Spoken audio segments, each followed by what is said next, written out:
एक बार देवर्षि नारद भगवान श्री कृष्ण से मिलने के लिए द्वारका नगरी में पधारते हैं। भगवान श्री कृष्ण के पास आकर नारद जी उन्हें प्रणाम करते हैं।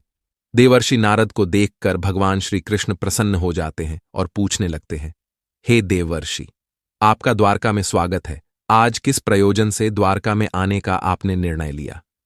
देवर्षि नारद हर्ष के साथ कहने लगते हैं, हे प्रभु, आप तो सब कुछ जानते हैं, फिर भी इस दास से पूछ रहे हैं। भला आपसे कोई बात छिपी हुई है? मेरे मन में क्या प्रश्न है, आपको भली भांति पता है। भगवान श्री कृष्ण कहते हैं, हे देवर्षि, मैं आपकी द्विधा को जानता हूं और यह भी जानता हूं कि आप समस्त मनुष्य जाति के कल्याण के लिए ही आज यहां पर पधारे हैं।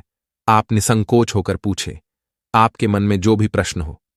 फिर देवर्षि कहने लगते हैं, हे प्रभु, यदि आप चाहते हैं तो मैं आपसे एक प्रश्न पूछने की चेष्टा करता हूं। प्रभु, मैं आज पृथ्वीलोक का भ्रमण कर रहा था तो मैंने बड़ा ही विचित्र दृश्य देखा। मैंने देखा कि कुछ दुष्ट मनुष्य गायों को मार रहे थे, वहीं दूसरी ओर कुछ मनुष्य गायों की पूजा भी कर रहे थे। तो प्रभु, यह दृश्य देखकर मुझे बड़ी व्यथा हुई। मनुष्य खुद के स्वार्थ के लिए निष्पाप पशुओं पर अत्याचार क्यों करता है? हे प्रभु, मेरे मन में यह जानने की जिज्ञासा हो रही है कि जो मनुष्य गाय की सेवा करता है, उसकी पूजा करता है, उसे क्या फल मिलता है, और जो पापी गायों पर अत्याचार करता है, उन्हें कौन सा दंड मिलता है। इस प्रकार से नारद जी द्वारा पूछे जाने पर भगवान श्री कृष्ण मुस्कुराते हुए कहने लगते हैं, हे देवर्षि, आपने बहुत ही उत्तम प्रश्न किया है। जो गायों को कष्ट देता है उसे तो उसके पाप कर्मों के लिए नरक में दंड अवश्य मिलता है, किंतु जो गायों की सेवा करता है उन्हें उत्तम लोकों की प्राप्ति होती है। गायों की सेवा करने से पृथ्वी लोक पर और परलोक में मनुष्य को कौन सा फल मिलता है, मैं आपको इस कथा के माध्यम से समझाता हूं। हे देवर्षि, आप इस कथा को ध्यान से पूरा जरूर सुने। इस कथा को जो भी मनुष्य सुनता है और इसका प्रचार करता है, उसके समस्त पाप नष्ट हो जाते हैं, उसे धन धान्य की प्राप्ति होती है और मृत्यु के बाद वह मेरे धाम गोलोक में जाता है। देवर्षि कहने लगते हैं, हे प्रभु, यह मेरे सौभाग्य है कि आपके मुख से मुझे यह कथा सुनने को मिल रही है। मैं इस कथा को ध्यान से पूरा सुनूंगा और इसका प्रचार मनुष्यों में करूंगा। भगवान श्री कृष्ण कहते हैं, हे देवर्षि, प्राचीन काल की बात है। पृथ्वीलोक पर वैवस्वत मनु के वंश में एक दिलीप नाम के राजा हो गए हैं। महाराज दिलीप धर्म का पालन करने वाले, गुणवान, चरित्रवान तथा महापराक्रमी थे। उन्होंने धर्मपूर्वक पृथ्वी का पालन किया और अपनी प्रजा को सदैव ही प्रसन्न रखा। उनकी प्रजा सदैव उनसे संतुष्ट रहती थी। मगध देश की राजकुमारी सुदक्षिणा महाराज दिलीप की पत्नी थी। महाराज दिलीप और महारानी सुदक्षिणा बड़ी ही प्रसन्नता से रहने लगे थे, किंतु अनेक वर्ष बीत जाने के बाद भी महारानी के गर्भ से कोई संतान नहीं हुई। तब महाराज दिलीप एकांत में बैठकर सोचने लगे कि मैंने कभी कोई पाप नहीं किया है और मैंने सदैव ही धर्म के मार्ग पर चलकर ही सभी कार्य किए हैं, फिर भी मेरे किस दोष के कारण मुझे संतान प्राप्ति नहीं हो रही है। इतना सोचकर वे बहुत चिंतित हो गए। फिर उनके मन में एक विचार आया कि इस समस्या का समाधान केवल गुरु वशिष्ठ जी ही कर सकते हैं। वे ही मुझे मेरे दोष के बारे में बताएंगे और पुत्र प्राप्ति के लिए कोई उपाय बताएंगे। इतना सोचकर महाराज दिलीप अपनी पत्नी के साथ गुरु वशिष्ठ जी के आश्रम पर पहुंच गए। आश्रम पर वशिष्ठ जी नित्य कर्म, ध्यान आदि कार्य समाप्त करके अपनी पत्नी अरुंधति के साथ बैठे हुए थे। उसी समय महाराज दिलीप रानी के साथ उनके पास जाते हैं और उनका दर्शन करते हैं। वशिष्ठ जी ने महाराज दिलीप का स्वागत किया और उनकी पत्नी अरुंधति ने महारानी का स्वागत किया और उनका कुशल मंगल पूछते हुए उन्हें आशीर्वाद दिया। वशिष्ठ जी महाराज दिलीप से कहने लगे, हे राजन, सब कुशल मंगल तो है ना? आप और महारानी का आज अचानक वन में मेरी कुटियाओं में पधारने का क्या प्रयोजन है? किस कारण से एक महान सम्राट को अपना राजपाट छोड़कर इस वन में आना पड़ा? इक्ष्वाकु कुल के सभी राजा महाराज पुत्र उत्पन्न करके उन्हें अपना राज्य सौंपकर तपस्या करने के लिए वन में आते हैं, किंतु आप अभी भी जवान हैं। आपने अभी अभी राज्य का कार्यभार संभाला है। आपने अभी तक पुत्र भी उत्पन्न नहीं किया है, फिर आप ऐसे अपना राजपाट छोड़कर वन में क्यों चले आ गए? ये आप जैसे महान सम्राट को शोभा नहीं देता है। फिर महाराज दिलीप कहते हैं, हे महर्षि, मैं आपके यहां पर तपस्या करने के लिए नहीं आया हूं। गुरुदेव, मैं आपके पास सहायता मांगने के उद्देश्य से आया हूं। कृपया आप मेरी सहायता कीजिए, मैं बहुत दुख में हूं। फिर महर्षि अगस्त्य कहते हैं, हे राजन, आपके जैसे महान सम्राट को भला किस बात की सहायता चाहिए? आप तो स्वयं सभी की रक्षा एवं सहायता करने में सक्षम हैं। महाराज दिलीप कहते हैं, हे गुरुदेव, मैं आपके पास यह जानने के लिए आया हूं कि किस दोष के कारण मुझे अभी तक पुत्र की प्राप्ति नहीं हुई है। कृपया आप अपनी दिव्य शक्ति से जानकर मुझे मेरा दोष बताइए और उस दोष के निवारण के लिए उपाय भी अवश्य बताइए। पुत्र के बिना मेरा जीवन व्यर्थ हो जाएगा, मुझे मुक्ति नहीं मिलेगी। तब महर्षि अगस्त्य कहते हैं, हे राजन, ये तो आश्चर्य की बात है, मैं अवश्य आपकी सहायता करूंगा। फिर महर्षि अगस्त्य अपनी दिव्य दृष्टि से महाराज के भूतकाल को देखने लगते हैं, तो उन्हें राजा की एक भूल के बारे में पता चलता है। महर्षि अगस्त्य महाराज से कहते हैं, हे राजन, आपसे एक बड़ी भूल हुई है जिसका आपको ज्ञान नहीं है। जब आप इंद्रलोक में देवराज से मिलकर लौट रहे थे, तभी मार्ग में एक कल्प वृक्ष के नीचे खड़ी गाय और उसके बछड़े को आपने दुर्लक्ष्य कर दिया था। वह गाय और उसका बछड़ा अत्यंत भूखे और कष्ट में थे। आपने उस कामधेनु गाय को ना भोजन कराया और ना ही उसे नमस्कार किया। उस गाय ने आपसे सहायता भी मांगी, किंतु आप अपनी प्रसन्नता में खोए हुए थे और आपको उस गाय की पुकार भी सुनाई नहीं दी। आपकी कृतज्ञता को देखकर वह गाय अत्यंत दुखी हुई और उसने आपको श्राप दे दिया है। हे राजन, जो मनुष्य गाय को कष्ट में देखकर उसकी सहायता नहीं करता, भूखी गौ माता को भोजन नहीं कराता, उसे तो महापाप लगता है और उसी गाय के श्राप के कारण आपकी कोई संतान नहीं है।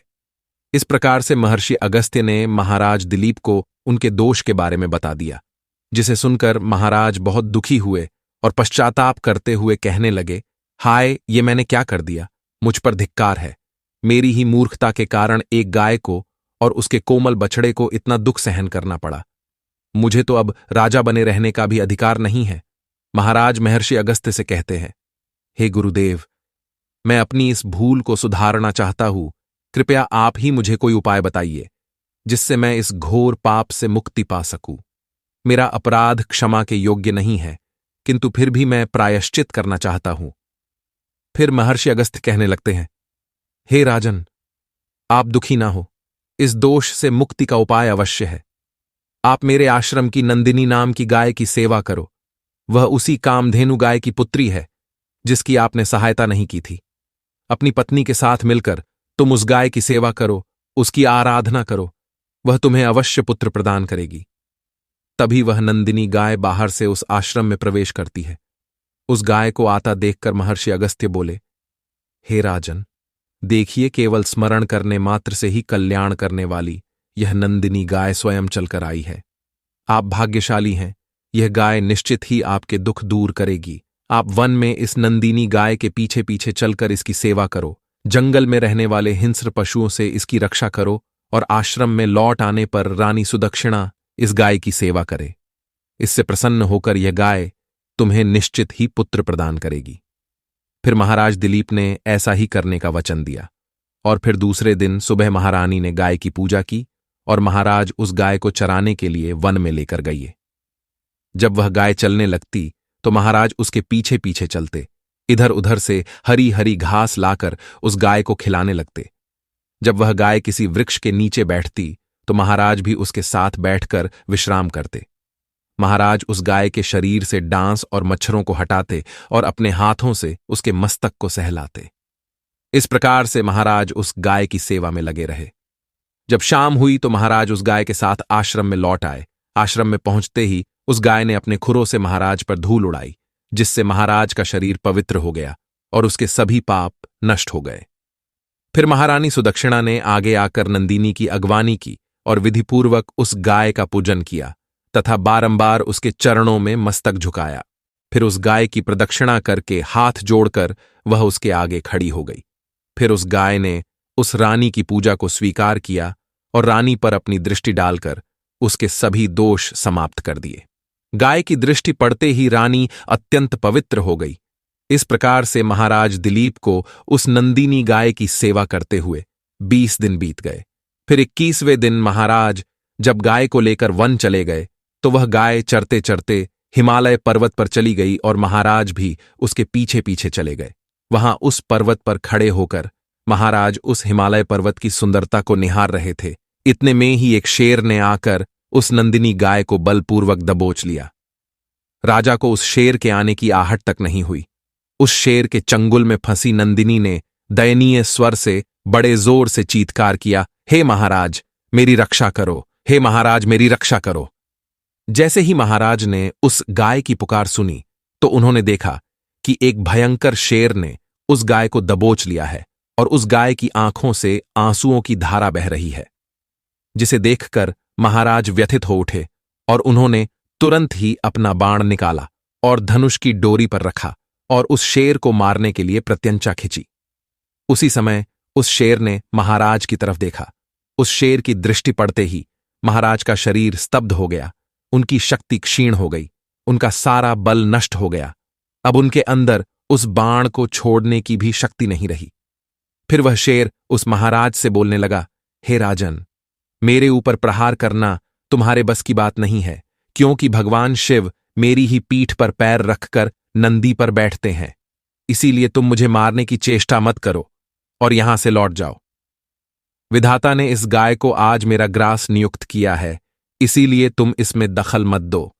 मैं जानता हूं तुम सूर्यवंश में जन्मे हुए राजा दिलीप हो। इस हिमालय पर्वत पर भगवान शिव की बड़ी माया फैली हुई है, इसीलिए तुम तुरंत ही यहां से निकल जाओ। फिर महाराज बोलने लगे, हे मृगराज, कृपया आप इस गाय को ना मारे। यह महर्षि वशिष्ठ जी की संपूर्ण मनोरथों को पूर्ण करने वाली नंदिनी गाय है। इसकी हत्या करने पर तुम्हें महापाप लगेगा। गुरुदेव ने मुझे इस गाय की रक्षा और सेवा करने का आदेश दिया है। इस गाय का एक बछड़ा भी है जो घर पर इसकी राह देख रहा है। मैं इस गाय को मरने के लिए छोड़कर नहीं जा सकता। तुम भगवान शिव के सेवक हो, इसीलिए तुम्हारे हाथ से इस गाय को छुड़ाना मेरे लिए असंभव है। इसीलिए हे मृगराज, मेरी आपसे विनती है कि आप इस गाय को जीवनदान दो। इस गाय के बदले में मैं तुम्हें अपना शरीर समर्पित करता हूं, जिससे तुम्हारी भूख भी शांत हो जाएगी और इस गाय की रक्षा भी हो जाएगी और मेरे वचन का पालन भी हो जाएगा। साथ ही गौ रक्षा के लिए प्राण त्यागने से मुझे उत्तम गति की प्राप्ति होगी। इतना कहकर महाराज उस शेर के सामने हाथ जोड़कर बैठ गए और आंखें बंद की। फिर अचानक से उस राजा के कानों में स्वर पड़े, बेटा उठो, मैं तुम्हारी सेवा से अत्यंत प्रसन्न हूं। यह सुनकर महाराज उठ खड़े हुए और उन्होंने अपने सामने उस गाय को देखा और वह शेर कहीं दिखाई नहीं दे रहा था। तब वह नंदिनी गाय राजा दिलीप से कहने लगी, हे राजन, मैंने ही अपनी माया से शेर का रूप धारण करके तुम्हारी परीक्षा ली है। यमराज भी मुझे पकड़ने का विचार नहीं कर सकते। मेरी रक्षा के लिए तुम अपने प्राण देने के लिए तैयार थे, इसीलिए मैं तुम पर बहुत प्रसन्न हूं। अब तुम मुझे वरदान मांगो, जो तुम्हारी मनोकामना है वह कहो, मैं अवश्य पूर्ण करूंगी। महाराज दिलीप कहते हैं, हे गौ माता, मेरे मन में जो इच्छा है आप वह अवश्य जानती होंगी। कृपया मुझे पुत्र प्रदान कीजिए, मेरी यही कामना है। फिर उस नंदिनी गाय ने कहा, हे बेटा, तुम पत्ते के द्रोण में मेरा दूध लेकर उसका पान करो, इससे तुम्हें अत्यंत बुद्धिमान और गुणवान पुत्र की प्राप्ति होगी। महाराज दिलीप कहने लगे, हे माता, इस समय पर मैं आपके मधुर वचन सुनकर ही तृप्त हो चुका हूं। अब आप मेरे साथ आश्रम पर चलिए और मैं आपकी पूजा आराधना करके तथा मेरे अनुष्ठान को पूरा करके आपके अमृत समान दूध का पान करता हूं। उसके बाद महाराज दिलीप उस गाय को लेकर आश्रम चले गए। आश्रम में पहुंचने पर महारानी सुदक्षिणा ने आगे आकर उस गाय का पूजन किया। तब उस गाय ने कहा, हे महारानी, आप मेरी पीठ को स्पर्श करें, इससे आपको अत्यंत गुणवान, बलवान और विद्वान पुत्र की प्राप्ति होगी। फिर महारानी ने गाय की पीठ को स्पर्श किया। महाराज और महारानी ने उस गाय की विधिवत पूजा आराधना की और उनके अमृत के समान दूध को प्रसाद समझकर ग्रहण किया। उन दोनों की प्रसन्नता देखकर महर्षि वशिष्ठ कहने लगे, हे राजन, अब यह गाय तुम दोनों पर प्रसन्न है, तुम्हारी मनोकामना अवश्य पूर्ण होगी। जो भी मनुष्य गाय की सेवा करता है, उसे भोजन कराता है, उसकी प्रदक्षिणा करता है, उसके सभी मनोरथ सफल होते हैं। जो भी गाय की रक्षा करता है, उसकी कभी दुर्गति नहीं होती है। मृत्यु के बाद वह गोलोक में जाता है और भगवान श्री कृष्ण के साक्षात दर्शन करने का सौभाग्य उसे प्राप्त होता है। जो श्रद्धापूर्वक गाय का दूध पीता है वह सभी रोगों से दूर रहता है। जो गाय की पीठ पर जो कूबड़ होता है उसे स्पर्श कर लेता है, उसके सभी दोष और पाप नष्ट हो जाते हैं। जो गाय का दान करता है वह वैतरणी नदी को गाय की पूंछ पकड़कर पार कर लेता है। जो स्त्री रोज गाय को रोटी खिलाती है वह सौभाग्यशाली बन जाती है। गाय समस्त पापों का नाश करने वाली और सभी मनोरथों को पूर्ण करने वाली है। अतः सदैव इसका रक्षण, पूजन तथा इसे भोजन कराना चाहिए। इतना करने से ही मनुष्य सभी ऐश्वर्यों को प्राप्त कर लेता है, उसकी दरिद्रता समाप्त हो जाती है। फिर भगवान श्री कृष्ण कहते हैं, हे देवर्षि, इस प्रकार से महाराज दिलीप द्वारा गाय की सेवा करने से उन्हें एक पुत्र की प्राप्ति हुई, जिसका नाम रघु रखा गया, जिसके नाम से इस पृथ्वी पर सूर्यवंश की ख्याति हुई और बाद में उसका वंश रघुवंश नाम से प्रसिद्ध हुआ। तो दोस्तों, आप भी नित्य गाय की सेवा करें, रोज गाय को रोटी खिलाए, गाय की रक्षा करें। आपको यह कथा कैसी लगी कमेंट करके जरूर बताएं। जानकारी अच्छी लगी तो वीडियो को लाइक करें, कमेंट में जय श्री कृष्ण और जय गौ माता जरूर लिखें। साथ ही चैनल को सब्सक्राइब करें